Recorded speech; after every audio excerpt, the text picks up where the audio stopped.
Hello students, a very good morning to all of you. Today myself Mahe Jamal, I am your English teacher. Today we are going to be start our new chapter, that is phrases and clauses.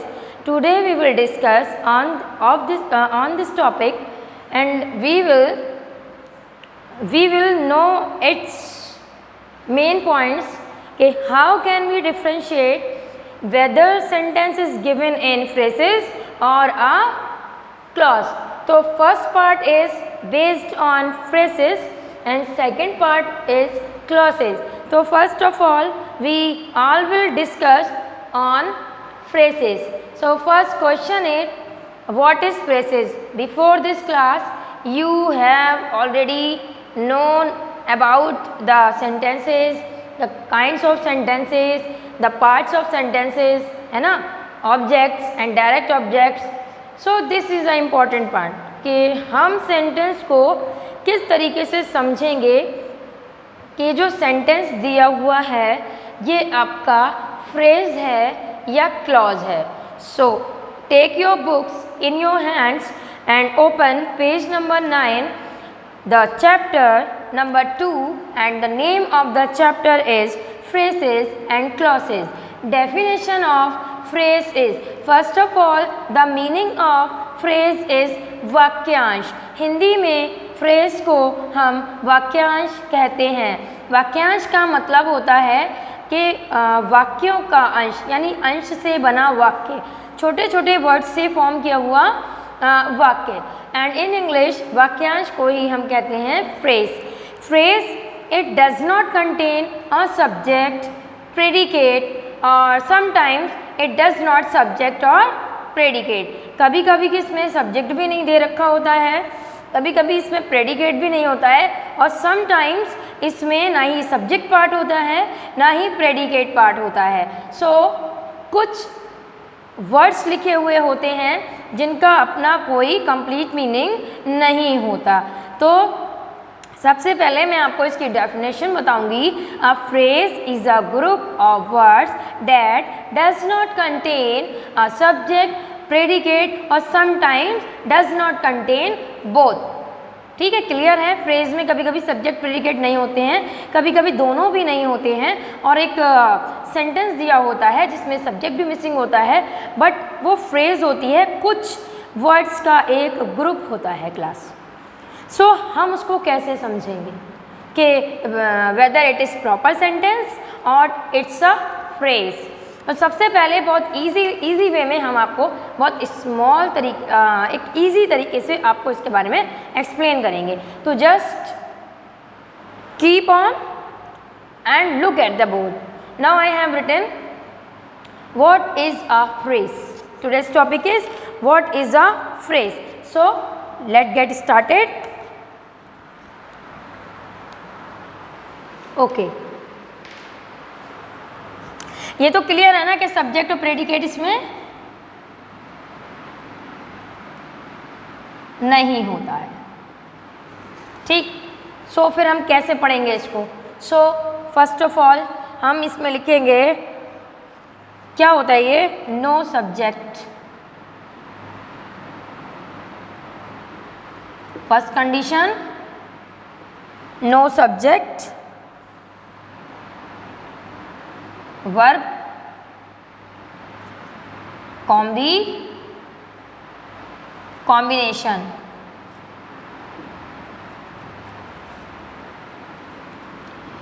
In phrases there is no subject and verb combination. First I will write an example of it, then you will able to understand it perfectly कि what is no subject verb combination, sentence में होता क्या है. Then we can write like first example, आप क्या ले सकते हैं, on the table.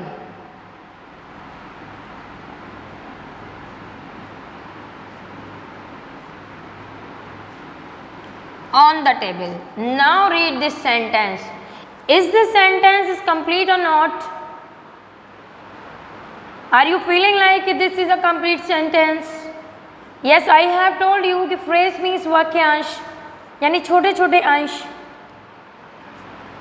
On the table there is no subject, what is on the table, what replies कि क्या है टेबल पर, तो यहाँ पर मेंशन नहीं है ऑन द टेबल, है ना, ऑन द टेबल सब्जेक्ट नहीं है कि क्या चीज़ टेबल पर है, कौन टेबल पर रख रहा है, कौन टेबल के पास बैठा हुआ है, या टेबल के पास क्या वर्क हो रहा है, is just on the table. This type of word are called phrase. इसमें सब्जेक्ट नहीं है एंड वर्ब कॉम्बिनेशन भी नहीं है, verb means is are am use नहीं हुआ है and form of the verbs use नहीं हुई हैं, है ना, कोई वर्ब उसमें यूज़ नहीं हुई है। सेकंड पॉइंट को हम समझेंगे, एक और सेंटेंस देख सकते हैं आप। अब ऑन को हटा करके हम क्या कर सकते हैं,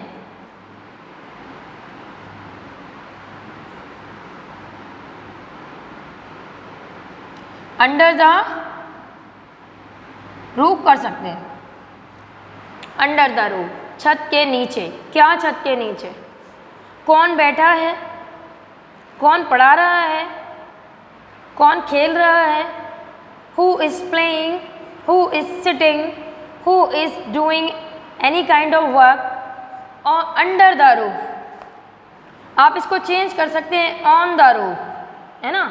सो there is no subject and no verb, under the roof कौन सा वर्क हो रहा है, कौन सी वर्ब आप यूज़ कर रहे हैं यहाँ पर, so not given in both, so this is phrases, these are phrases, sorry, these are phrases। अब एक सेकंड पॉइंट समझिए इसका।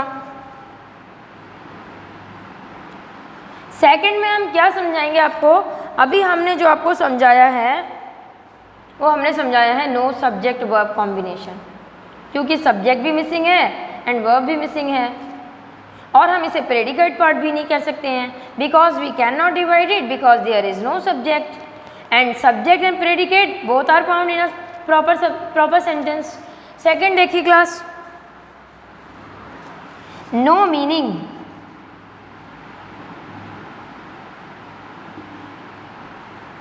no meaning if used,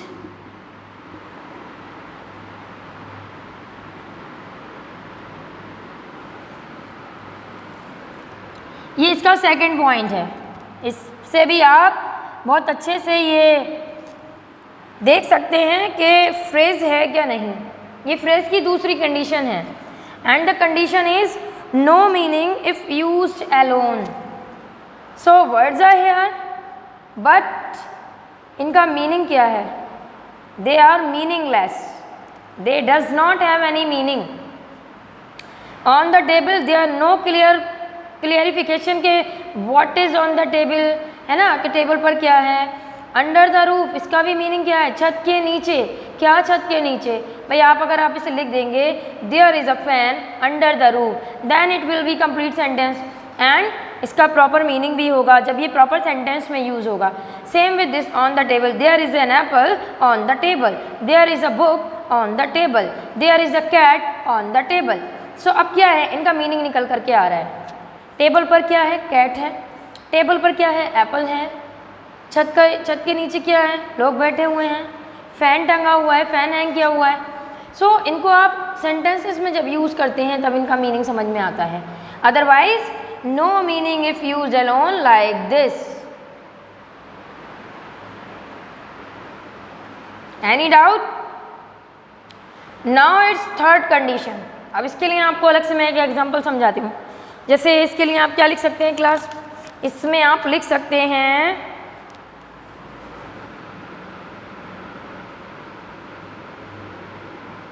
after long time, बहुत समय के बाद, लंबे समय के बाद। आफ्टर लॉन्ग टाइम, मैंने बहुत लॉन्ग टाइम के बाद अपने अंकल को देखा। I have seen my uncle after long time. I have met my friends after long time. मैं अपने फ्रेंड से बहुत लंबे समय के बाद मिला। तो यहाँ सेंटेंस समझ में आ रहा है। अब लंबे समय के बाद, क्या लंबे समय के बाद, कोई मिला है, आपने कोई टूर्नामेंट जीता है, या आप कहीं विजिट करने गए हो, है ना, या आपको कुछ समथिंग रिगार्डिंग, जैसे आपने बहुत टाइम बाद किया हो, आपने अपने फ्रेंड्स को पिकनिक के लिए बुलाया हो, you have gathered your friend after long time, बहुत लंबे समय के बाद आपने अपने फ्रेंड्स को पिकनिक पर जाने के लिए गैदर किया, गैदर कलेक्ट, इकट्ठा किया।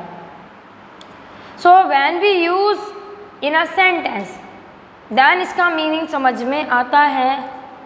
If no meaning if used alone, अगर ये अलोन मीन्स अकेला, इन्हें सिर्फ कुछ वर्ड्स में लिख देते हैं तो उससे मीनिंग क्लियर नहीं होता है, इसीलिए इसे कहते हैं वाक्यांश, यानी कुछ अंश, वाक्य के कुछ अंश, some parts of a sentence, not proper parts of a sentence, some parts of sentence. देख सकते हैं आप 1 2 3। ओके क्लास, नेक्स्ट इसकी थर्ड कंडीशन क्या है? थर्ड इज जो इसी से रिलेट करती हुई है, if used in a sentence, if used in a sentence has a unique meaning. देखिए अब इन्हीं के बिहाफ पर मैं आपको इन्हीं का यूज़ करके इनका मीनिंग किस तरीके से आप निकालेंगे वो पढ़ेंगे इसमें। देखिए, if used,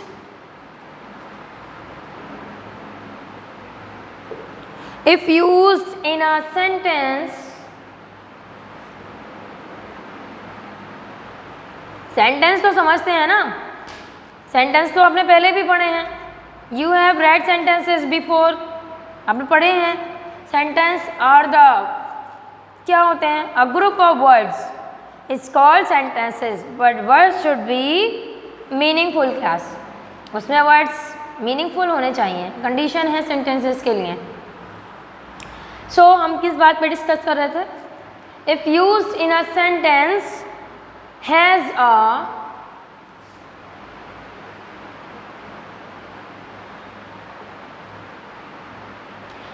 a unique meaning.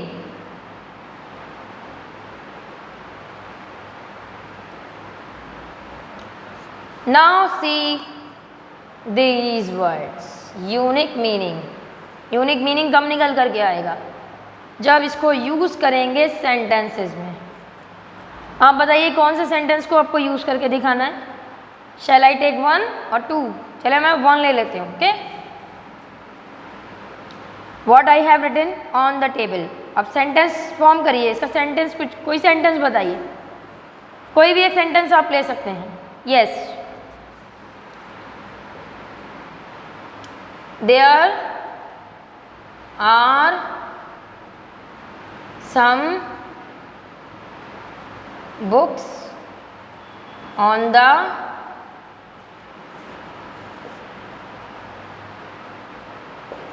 table। Next sentence और लेते हैं,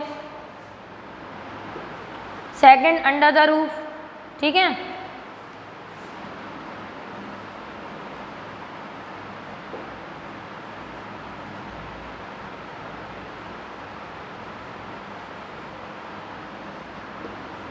बहुत ध्यान से पढ़ेंगे class.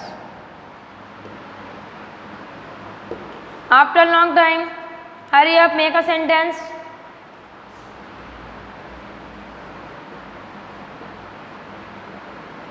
Rita met her grandma, या ग्रैंड पेरेंट्स कर लें, ग्रैंड पेरेंट्स, यस, जैसे आपके ग्रैंड पेरेंट्स हैं। Rita met her grand parents after long time.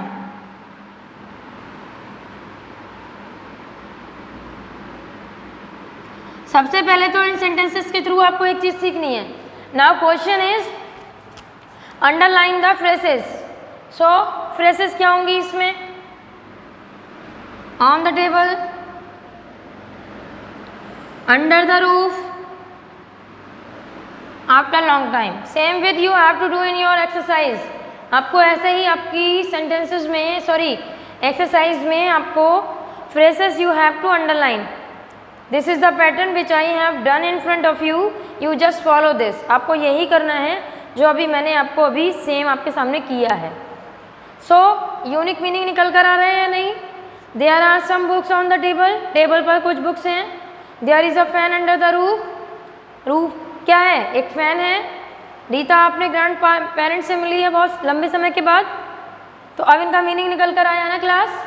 तो यही फ्रेजेस हैं which we have to find out with the given sentences, जो सेंटेंसेस में दिए हुई हैं और जिनका प्रॉपर मीनिंग नहीं है, if they are used in sentences you just catch from there, आप वहाँ से उनको कैच कर सकते हैं। So this is the discussion of phrases. Now I am writing some phrases, then you have to remember, okay? Now look at the board. Some other phrases, okay? 1 2 3। कुछ और भी फ्रेजेस हैं। फ्रेजेस कुछ एक तरीके की नहीं होती हैं, फ्रेजेस में डिफरेंट फ्रेजेस हो सकती हैं। And these phrases are given in your exercise, so I am going to start these phrases। मैं वही phrases लिखने जा रही हूँ जो मैंने आपकी एक्सरसाइज में मेंशन की हुई हैं, तो आपको भी हेल्प होगी इसको अच्छे से समझने में। सो कुछ और ले लेते हैं। देखिए, beautiful,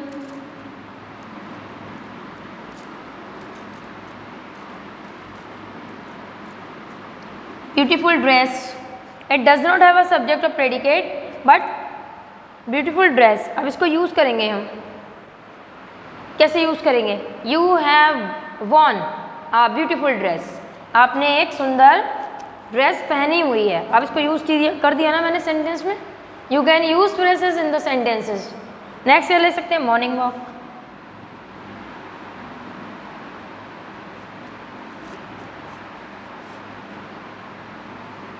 morning walk. Next, in a heated manner, this is given in your exercise, in a heated manner, यानी बहुत गुस्से के साथ, ठीक है। 4 number, on the whole,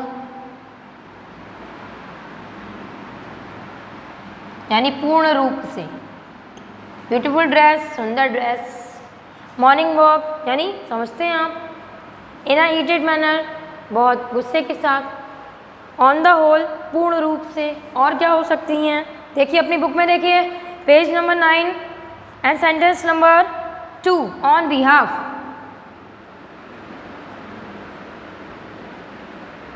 sentence number 4, in any वे, किसी भी तरह से।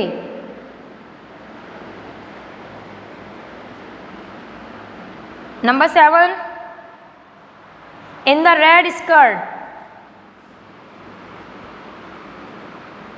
in the red skirt. Number 8, you just match the phrases with your sentences. There are numbers are up down, no problem, you just read the sentence and जहाँ पर भी आपको लग रहा है कि मैम ने राइट की है, देन आपको वहाँ अंडरलाइन करना है, okay. Then with the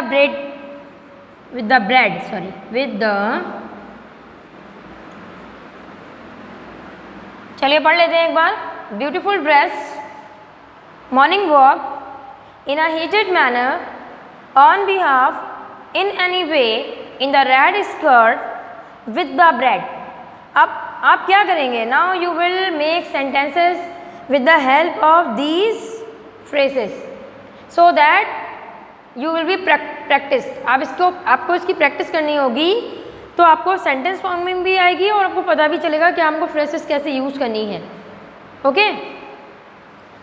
so no subject verb combination, no meaning if used alone, if used in a sentences has a unique meaning, जैसा मैंने आपको यहाँ पर शो किया है, ठीक है।